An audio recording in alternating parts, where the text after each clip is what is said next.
Toi, tu n'as pas élevé le fils dans la droiture. Tu n'as pas élevé ton fils en lui montrant le chemin de son Seigneur, en lui apprenant l'adoration de son Seigneur, et tu veux qu'il ait du bir pour toi, qu'il ait de l'obéissance. Mais c'est inconcevable. Est-ce que tu as un peu de logique dans ta cervelle? C'est pas possible. Les Français, ils ont un proverbe qui sème le vent, récolte la tempête. Mais tu es en train de récolter. Mais tu récoltes. Tu ne viens pas pleurer chez l'imam. Tu lui dis, regarde mon fils, il me fait. Ben, qu'est-ce que tu as fait d'abord toi à ton fils? Qu'est-ce que tu lui as fait, toi d'abord? C'est normal. Tu as semé quelque chose, tu récoltes ce que tu as semé. الله يجيب الشفاء سيدي. الله يجيب الشفاء. الله يجمع عليك بين الأجر والعافية. الله يجيب لك الشفاء سيدي. الله يجيب لك الشفاء. C'est une aberration que quelqu'un qui vient pour dire mon fils m'a fait telle chose, ma fille m'a fait telle chose, mais est-ce que tu t'es tenu? Est-ce que tu as été fidèle à ce que Allah subhanahu wa ta'ala t'a ordonné de faire? Est-ce que tu as fait ton devoir de père? Tu as fait? Oui, j'ai fait mon devoir. Quel est ton devoir de père? Allah, convainc-moi que tu l'as fait.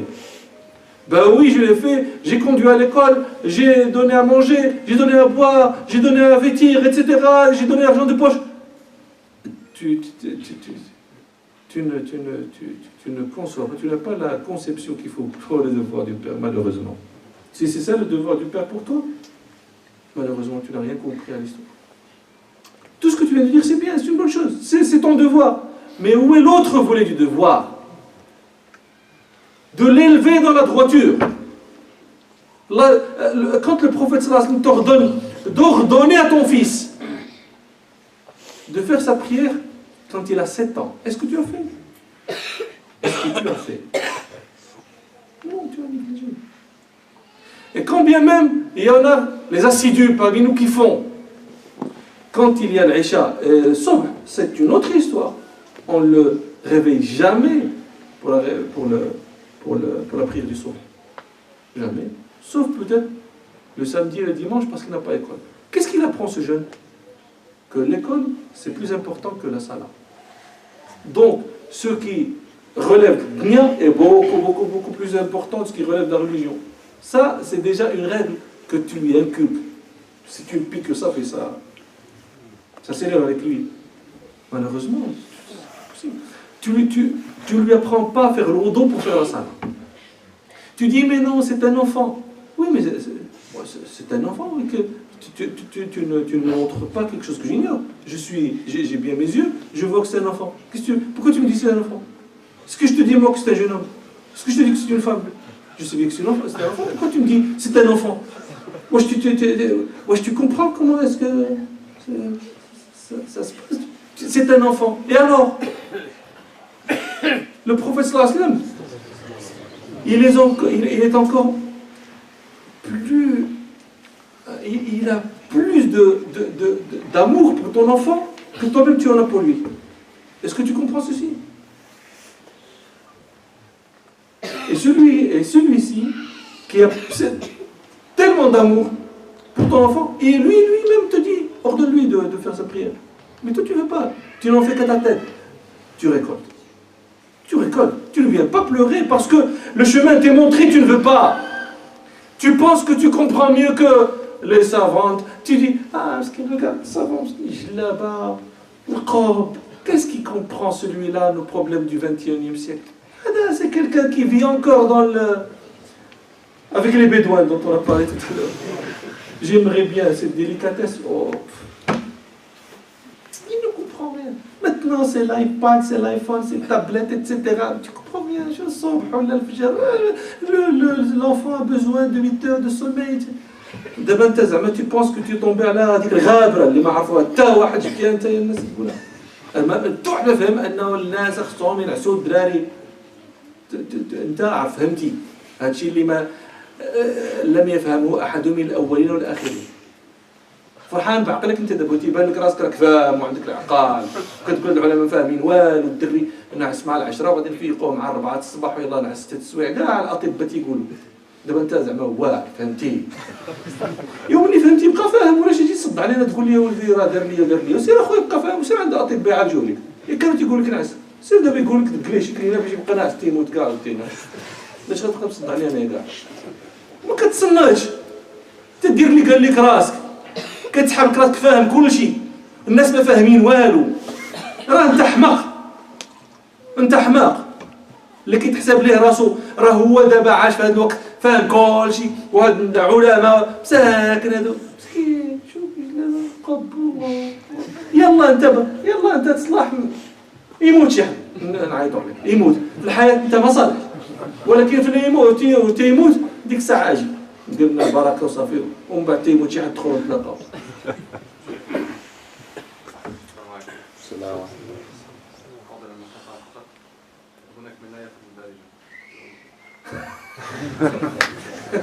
بارك الله فيك.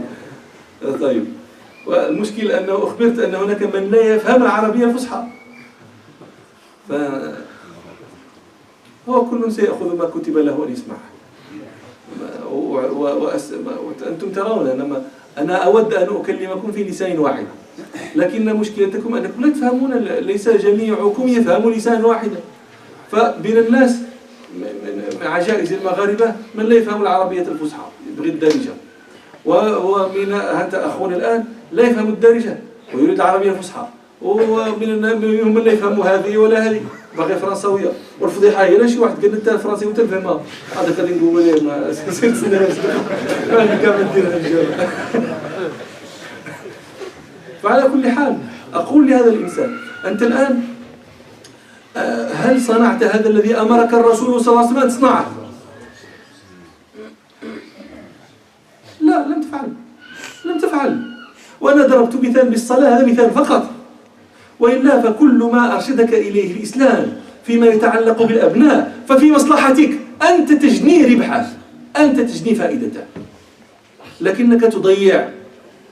وعندما تضيع لا تقبل أن تتحمل نتائج التضييع، وتريد أن تعصبها بغيرك وتذهب إلى الإمام أو الشيخ أو العالم وتريد أن تبين له أنك المسكين المغلوب على أمرك وأنك فعلت. تقول له والله أنا أمرت بنتي بالحجاب وهي لم تريد. متى أمرتها؟ لما صار عندها فوق 20. صباح الخير، أنت نمت 10 سنوات أو أكثر ثم استيقظت قلت لي نحل لك المشكل. ماذا أصنع لك؟ وينشأ ناشئ الفتيان منا على ما كان عوده أبوه، وأنت أبوك ما عودك على شيء جميل. فدائما تذكروا souvenez-vous toujours de quand le prophète sallallahu alayhi wa sallam nous raconte que parmi ceux qui sont couverts de l'ombre d'Allah subhanahu wa ta'ala, celui qui a été élevé dans l'adoration d'Allah, c'est qui est-ce qu'il a élevé? C'est qui est-ce qu'il a élevé? C'est le rôle des parents. C'est le rôle des parents, et qu'il faut que les parents sachent que Allah subhanahu wa ta'ala leur posera la question. Qu'est-ce que vous avez fait? Est-ce que vous savez que nos enfants auprès de nous sont une amana? Est-ce que vous avez ça? Amana. Allah subhanahu wa ta'ala va nous poser la question à propos de cette amana. Est-ce que nous avons gardé amana comme il faut la garder, ou est-ce que nous avons égaré l'amana? Le Hibban rapporte que le prophète sallallahu alayhi wa sallam a dit Inna Allah sa'ilun kulla ra'in amma star'ahu iyya. Allah subhanahu wa ta'ala va poser la question à chaque berger à propos des choses qu'il lui a recommandé de garder. Ahafidha am dayya, est-ce qu'il a gardé ou est-ce qu'il a égaré? Hatta yas'al ar-rajul an ahli bayti, jusqu'à ce qu'il pose la question à l'homme à propos de sa famille. Et quand à la limite, tu n'as pas besoin de me donner à moi une réponse. Ce n'est pas à moi que tu vas rendre compte, mais c'est Allah subhanahu wa ta'ala. Et c'est à lui que tu vas rendre compte.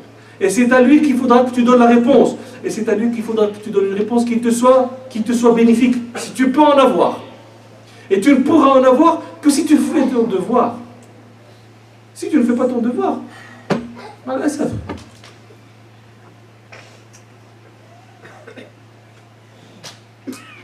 Walhamdulillahi Rabbil Alamin.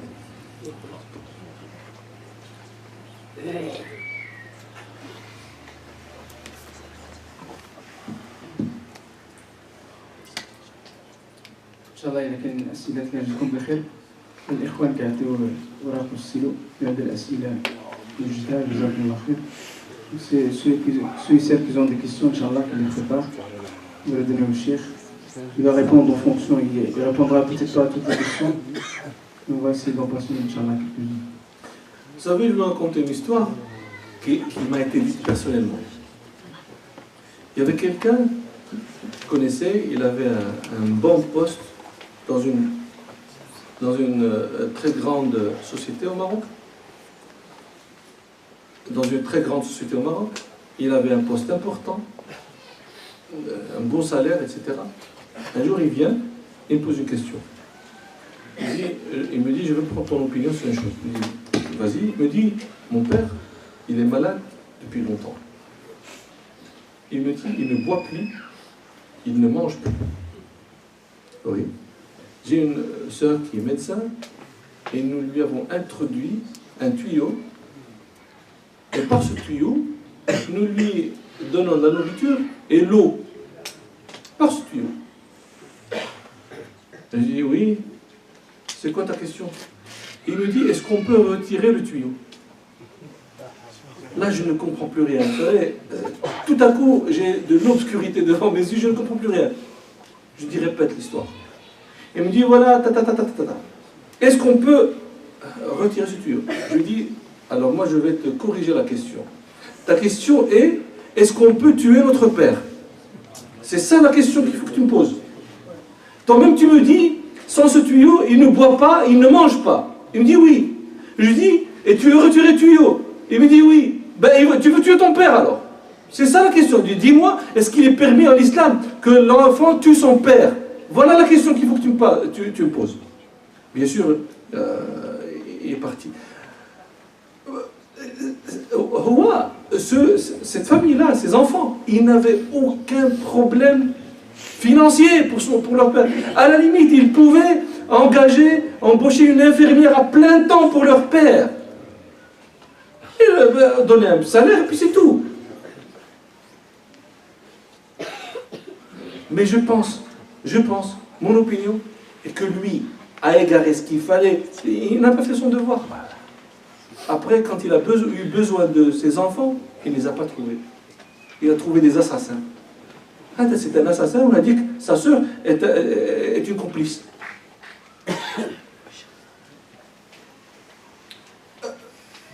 Une autre personne qui est restée alitée pendant plus de 4 ans. 4 ans.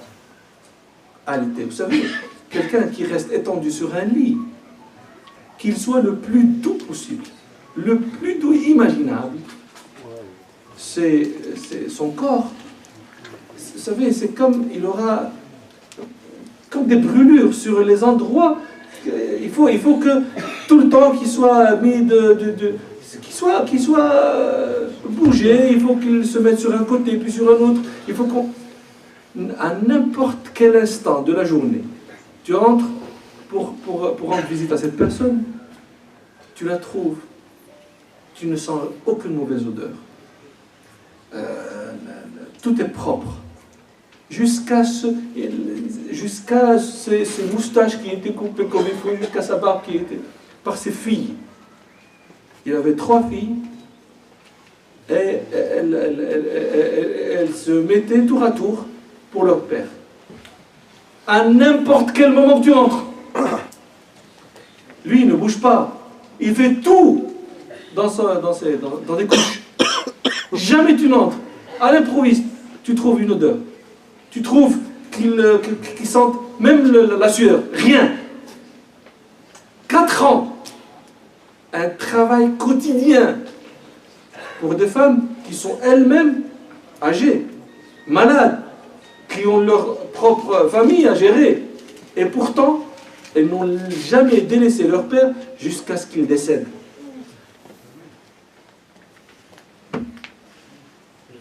Ça, c'est la vie. Tu sèmes, tu récoltes.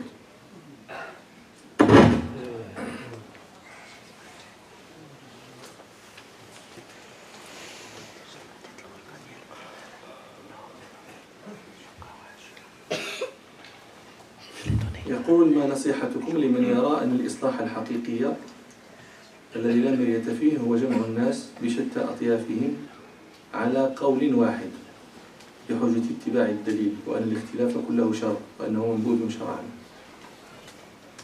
هو هذا الإصلاح الحقيقي هو جمع الناس بشتى أطيافهم على قول واحد وأن يتبع الدليل. لكن هل هذا ممكن؟ هل هذا ممكن؟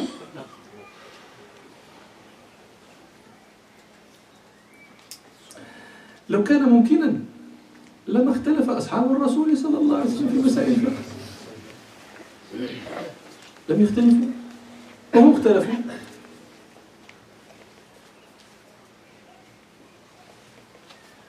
أصحاب النبي صلى الله عليه وسلم خير أصحابه أبو بكر وعمر اختلفان في مسائل الفقه.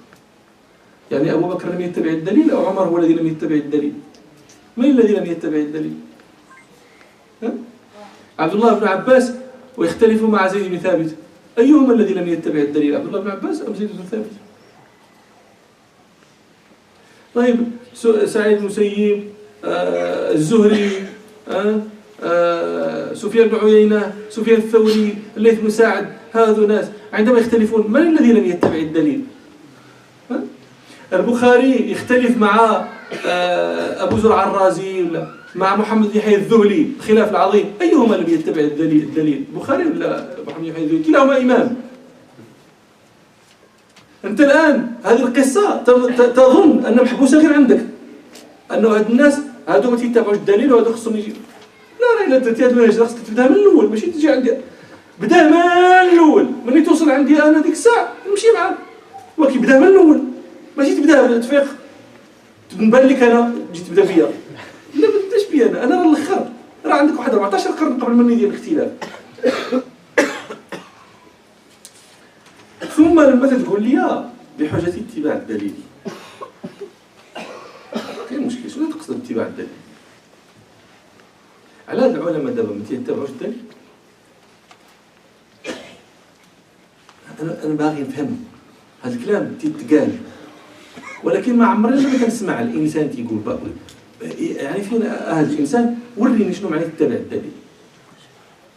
هاد العلماء دابا لما الامام مالك يختلف مع ابو حنيفه، كاين واحد فيهم اللي ما كتبش الدليل. تظن ان انت دابا العلماء دابا جالسين تيقول لها فلانه عمري لنا واحد البراد ديال اتاي دايرين معشب مزيان تيشرب تيقول لها جا ابو حنيفه شنو قلتي انت ديك القضيه؟ لا ما نتفقش معاه. علاش ما نتفقش معاه؟ وغير ما بغيتش هكا تظنوا العلماء تيتصرفوا.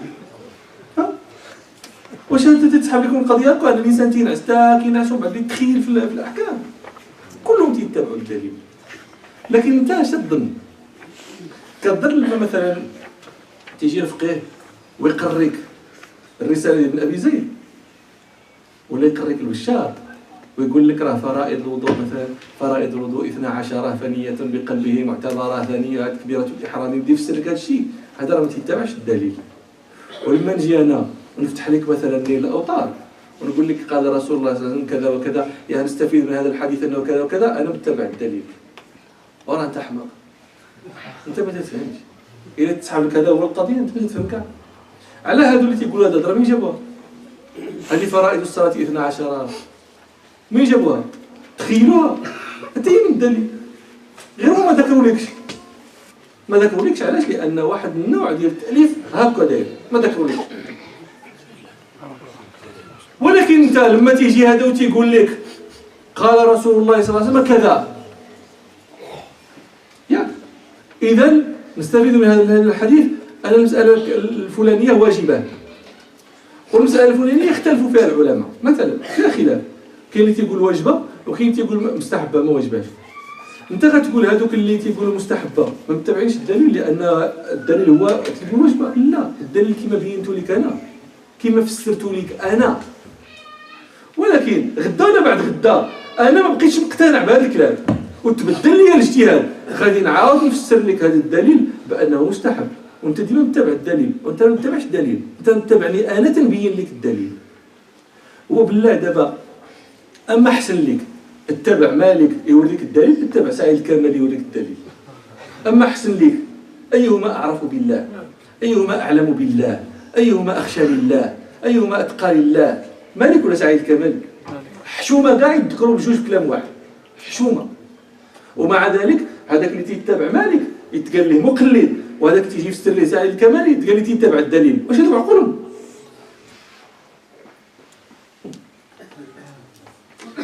والمهم اللي جاب الفرنساوية غنجيبو ليه الفرنساوية، اللي جاب العربية كثير هادشي نبقاو نترجمو فيه. À quel âge doit-on commencer à faire la prière du Fajr? À l'heure. Jamais. Jamais. Il faut toujours dormir jusqu'à ce qu'on soit très bien reposé. Après, s'il y a le temps, c'est bien. S'il n'y a pas le temps, ben, tant pis pour le Fajr. Vous savez, je pense que j'ai peur si c'est vraiment une question posée sérieusement. J'ai peur. Est-ce qu'on est à ce niveau-là? À quelle heure doit-on commencer à faire la prière de Fajr? À l'heure. Pourquoi ne pose-t-on pas la question pour les autres prières? Et la prière, elle est faite à une heure particulière. Et heureusement pour nous tous que ce n'est pas un point, mais c'est un champ. Tu as tous ces champs-là pour faire ta prière. Mais il ne faut pas dépasser les limites, ni la limite du début, ni la limite de la fin. Et le Fajr n'a pas une particularité contraire aux autres prières. Donc comme tu lui ordonnes de faire sa prière d'or à l'heure, l'Asr à l'heure, le Maghrib à l'heure, l'Isha à l'heure, le Fajr à l'heure. Comme il faut qu'il fasse son dos. Vous savez, je dis avec quelqu'un, c'était en été, bien sûr, ses enfants avaient l'école le lendemain.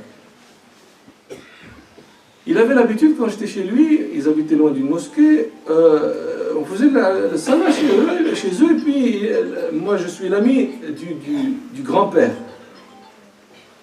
Il y a son fils et puis il y a ses petits-enfants. Et l'homme en question appelait ses enfants pour qu'ils fassent la prière avec moi, le grand-père. Puis, alors, une fois, nous allons faire ça à l'Aïcha, il n'appelle pas les enfants. Je lui dis, où sont tes enfants? Au père. Je lui dis, où sont tes enfants? Il me dit, ils dorment. Je lui dis, l'Aïcha. Il me dit, quand ils vont se réveiller? Lui, ce n'est pas avec méchanceté qu'il fait ça, ce n'est pas avec hypocrisie pour la religion qu'il fait ça. Il pense que la chose, elle est permise pour les enfants, ce ne sont que des enfants. Quand il arrivera à terme, qui sera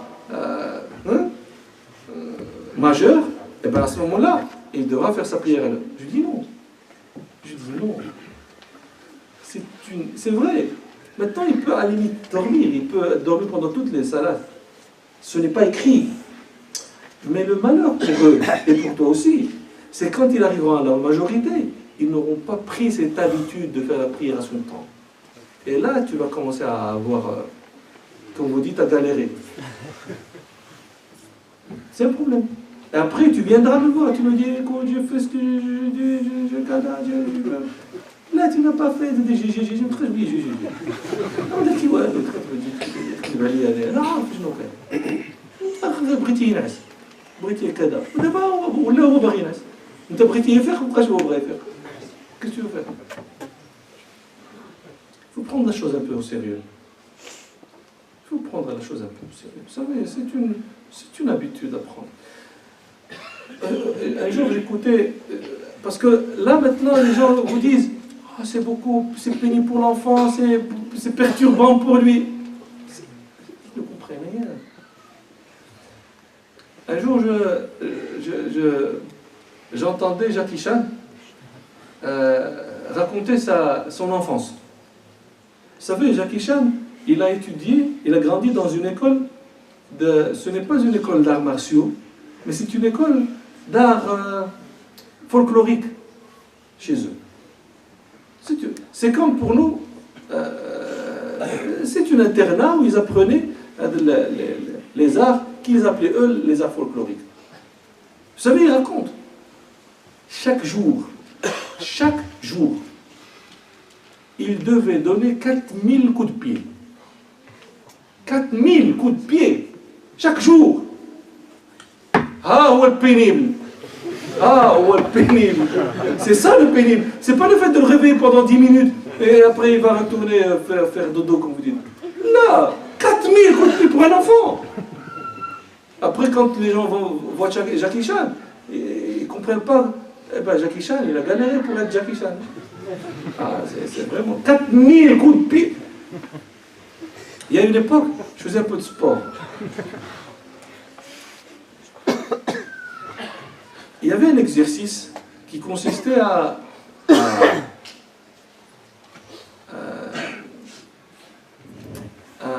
comment dirais-je,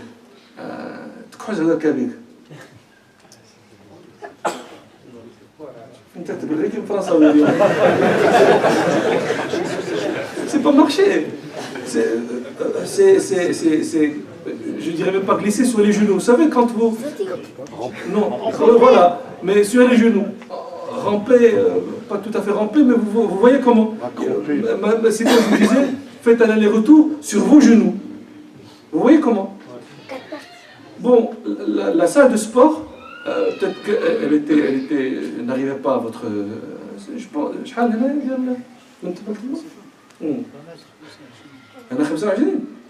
Donc, si ça c'est 25, je pense qu'il y avait une vingtaine de mètres. Une vingtaine de mètres, donc à la limite, nous faisons... Il y avait le sport, nous faisons un cours lundi, un cours mardi, un cours lundi, un cours mercredi, un cours vendredi, soir. 3 fois par semaine, on était bien. Et cet exercice, on ne le faisait pas chaque fois. C'était un exercice qui nous était demandé de faire de temps en temps. On faisait peut-être 2-3 allers-retours sur nos genoux, puis on avait les genoux en sang. Il y avait du sang dans nos tenues sportives. Un jour vient un Japonais pour nous faire un cours.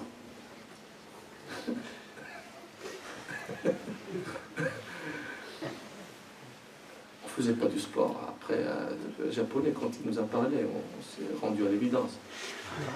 On voulait s'amuser. Il n'y avait rien de sérieux dans ce qu'on faisait. Vous savez ce qu'il nous dit? Il nous dit, cet exercice-là, vous faites, on faisait peut-être 100-200 mètres par semaine. Il nous dit, nous, au Japon, nous faisons 2 km par jour. 2 km par jour. Il n'y a rien à voir. Ça, c'est pénible. Ça, c'est pénible. Quand vous dites des choses pénibles, ça, c'est pénible. Mais ne me dites surtout pas que quelqu'un qui est en train de dormir, que tu réveilles pour faire des ablutions pendant 2 minutes, pour faire 4 rak'at de Fajr et de Subh pendant 5-6 minutes, que c'est pénible, il va s'endormir tout de suite après. Ne me dis pas que c'est pénible. Ne me dis pas que c'est pénible. Il faut être sérieux.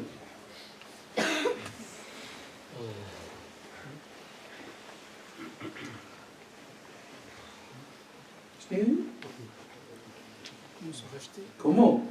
Comment? L'abréviation ديال comment? أنا هاد اللغة ديالكم جديدة ديال الميساجات ما تنفهمهاش. Comment se racheter auprès de nos parents après avoir eu une vie de mauvais comportements envers eux?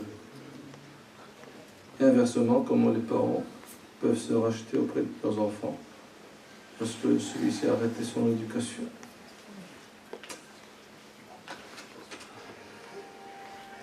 Pour la première question, comment se racheter envers les parents, ça dépend. S'ils sont en vie ou s'ils ne sont plus. S'ils sont en vie, tu peux toujours te racheter en faisant ce que Allah subhanahu wa ta'ala t'a ordonné de faire, d'avoir la bonne conduite, la meilleure conduite qui soit. Vous savez le hadith rapporté par Bukhari Muslim dans lequel quelqu'un vient poser la question au prophète sallallahu alayhi wa sallam en lui disant Man ahaqqun nasi bi husni sahabati, qui est la personne qui mérite le plus mon meilleur comportement. Le prophète sallallahu alayhi wa sallam dit ta mère. Et qui encore? Ensuite qui? Ensuite ta mère. Ensuite ta mère et ensuite ton père. ceux-là méritent le meilleur comportement que tu puisses avoir. Donc s'ils sont encore en vie, tu dois d'abord leur demander pardon, puisqu'ils peuvent encore te dire, nous te pardonnons. Et essaie de rattraper le temps perdu en faisant des choses. En les faisant sortir, en faisant faire des voyages, des umrah, je ne sais pas, tu essaies d'imaginer des choses pour leur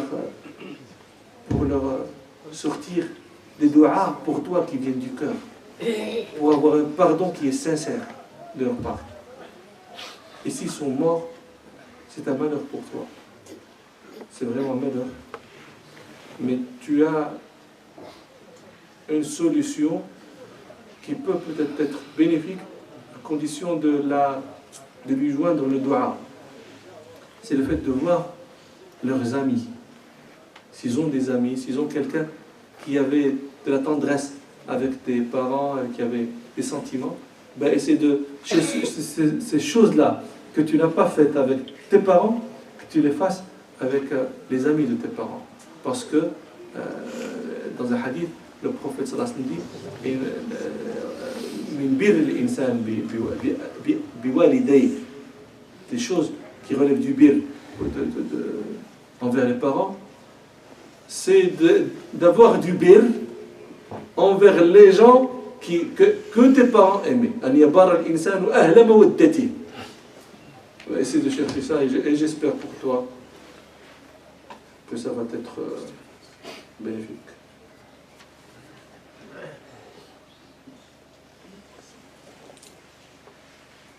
Comment contrer l'éducation de consommation sur Internet?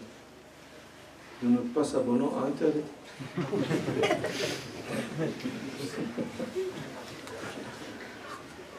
ألقاه في الماء مكتوفا وقال له إياك أن تبتل بالماء.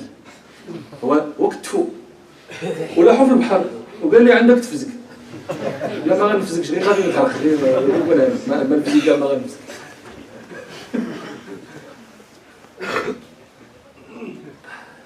Comment? Vous êtes parents. Il faut que vous fassiez votre rôle de parent. Vous savez, le parent exemplaire, ce n'est pas le parent qui dit toujours oui à son enfant. Je ne vois pas de qualificatif pour le qualifier, mais ce n'est certainement pas un parent exemplaire. Le parent exemplaire, c'est celui qui voit où est le bien pour son fils. Quand le bien, c'est de dire oui, il dit oui. Et quand le bien de dire non, et de dire non. Et ne dit pas, il va pleurer, il va kada. Qu'est-ce que tu veux? Ça fait partie de Dunya, le fait que quelqu'un pleure. Dunya, on pleure dans Dunya. Quand quelqu'un, tu es malade, tu vas voir un médecin, il te donne, ton fils est malade. Il l'ausculte, il te donne un sirop, et ce sirop-là, il est très mauvais. Ton fils, il prend la première cuillère, il n'en veut plus. Tu dis, je ne lui donne plus de cuillère, parce qu'il a pleuré, parce qu'il ne trouve pas bon. Qu'est-ce que tu fais? Tu vois que c'est bien pour lui de prendre ce sirop. C'est mauvais pour lui qu'il ne prenne pas ce sirop. Eh bien, tu fais la chose. Ben, c'est la même chose. Pourquoi quand c'est le médecin qui parle, tu t'affaires à lui faire accepter ce qu'il ne veut pas lui accepter. Mais quand c'est la religion qui parle, tu es plus marachrach.